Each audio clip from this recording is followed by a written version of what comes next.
好叻嘅人都喺佢自己唔同界別做得好好。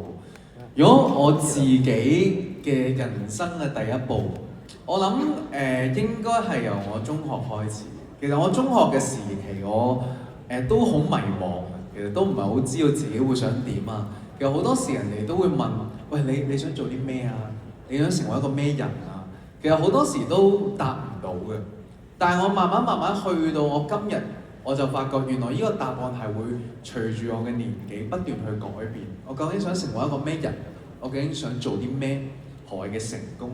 咁而我第一步應該係喺我中學時期，我好想成為歌手。咁嗰陣時我就諗究竟點樣成為歌手嘅咧？我又冇即係一啲叔父啊，或者伯伯啊，或者邊個 uncle 啊，係本身做呢行。邊度有門可以去敲啦？係啊，咁我就發覺原來我係一個 connection 都冇。咁但係喺嗰一刻我就覺得唔係應該即係冇 connection 就唔做啊嘛。咁所以我就開始將自己嘅技能，我嘗試去寫歌啦，去點樣去練舞啦，就將全部嘢擺喺個 demo 嗰度。咁然後我係將全香港嘅唱片公司、模特兒公司同埋電影公司係寫咗落舞嗰度。咁差唔多有100間度啦，我就逐間上去敲門。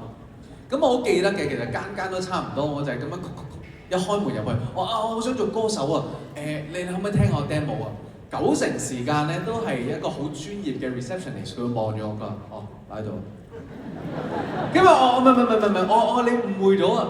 我想親手將我 demo 交俾你音樂部嘅同事喎。我知，你想做歌手嘛？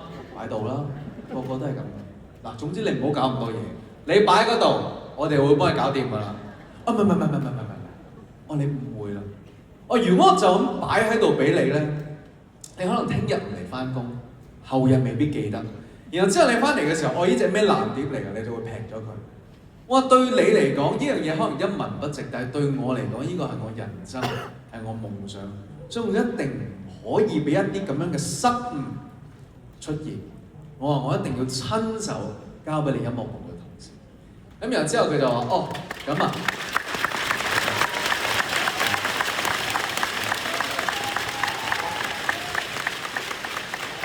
然後之後我好記得嘅，佢聽咗之後佢話：咁啊。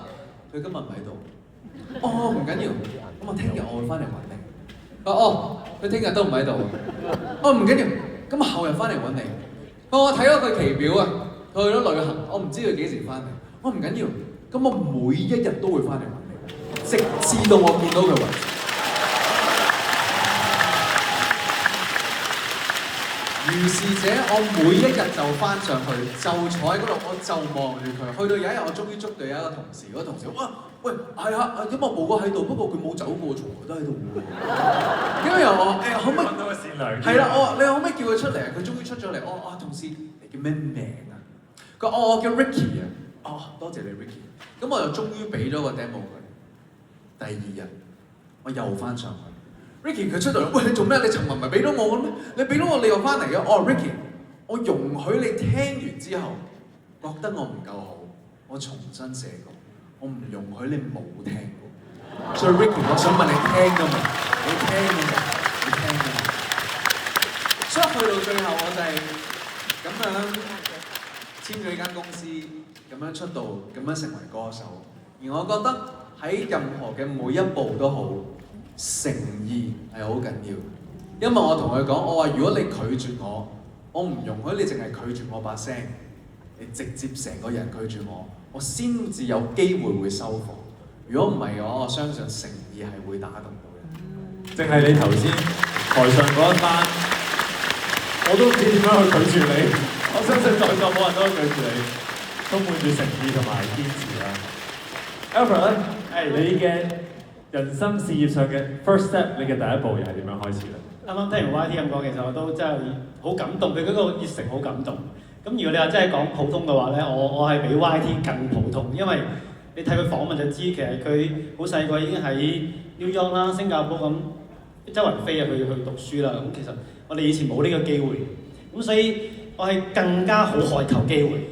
咁我當年係都係因為發展 Amway 呢個生意之後咧，先有機會去出國旅行。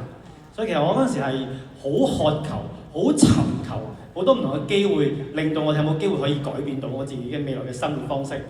咁咁啊咁啱請嗰陣時咧讀緊大學 Year One，就係澳門旅遊大學啦。咁啊遇到我安利嘅介紹人啦，一個靚女嚟嘅，咁佢就咗我哋聽 Amway。